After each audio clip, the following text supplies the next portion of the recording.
And Queen on BBC Radio Kent. We're talking baby names on the show this morning. What to do if you don't like the name that your children have decided for your grandchild. And why are there no more baby Nigels, baby Garys? As Kate was saying just then, we're not seeing many baby Karens nowadays. Maybe you've got one in your family. Do let us know. 08000 321 333. Start your message with the word Kent. Betty in Walderslade's been in touch this morning. She said, I've got a great grandson called Albert. Over the last few years, names have become more traditional again. That's the thing. They do all come back around, don't they?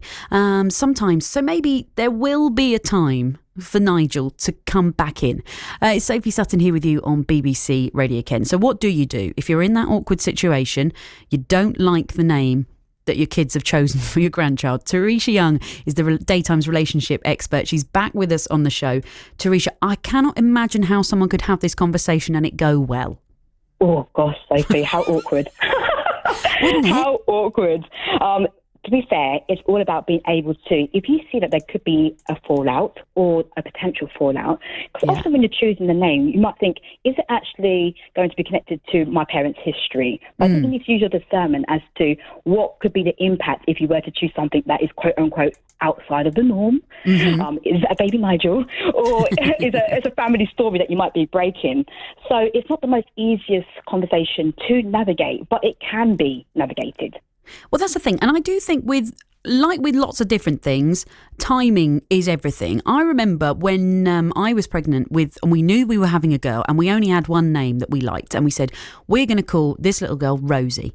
And I remember my mother-in-law going, I don't like that. And I remember thinking it was fine and we still used it and it wasn't a problem. But it's that thing of if someone has already told you that this is the decision that they've made, is that too late to have your say? If it's a few names in the pot, maybe you could try and steer them, but is it too late once it's already been decided and once the baby's born? Yeah.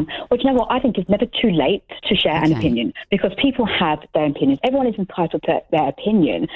So it's more about if there's going to be a difference of opinions or the parent or the grandparent feels there is going to be some sort of issue over it.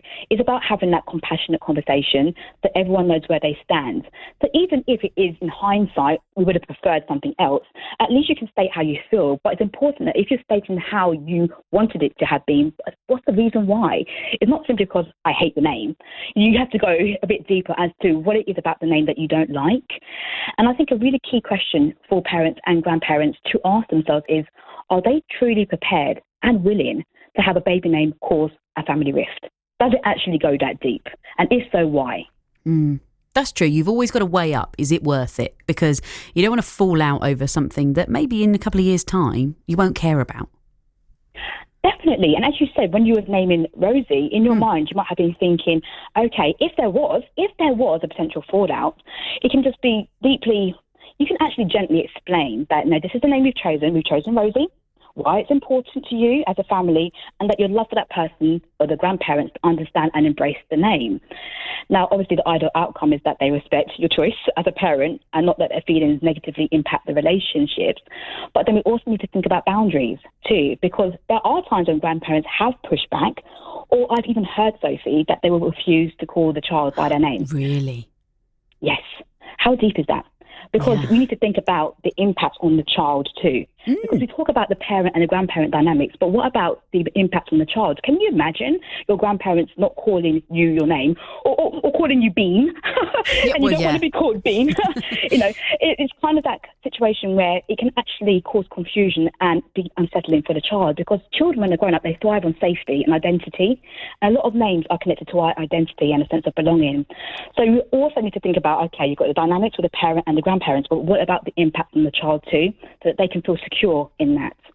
It's brilliant. It's brilliant advice, because that's the thing. None of us want to fall out, do we, over something like that? And, it's sometimes your gut reaction when you hear the name might be that you don't like it. But actually, when the baby comes and you get to spend time with them, it's like now, everyone who knows my Rosie is like, she couldn't possibly be anything else. And that's the thing, actually. A name that maybe didn't occur to you straight away might really suit that little boy or girl as they get older and they get their personality and things.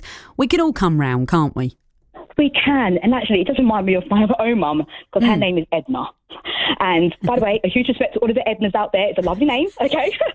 Though, for my mum growing up as a child, she didn't like it. Really? Because she thought it was a, quote unquote, an old person's name as a child growing up, because it was quite an aging name.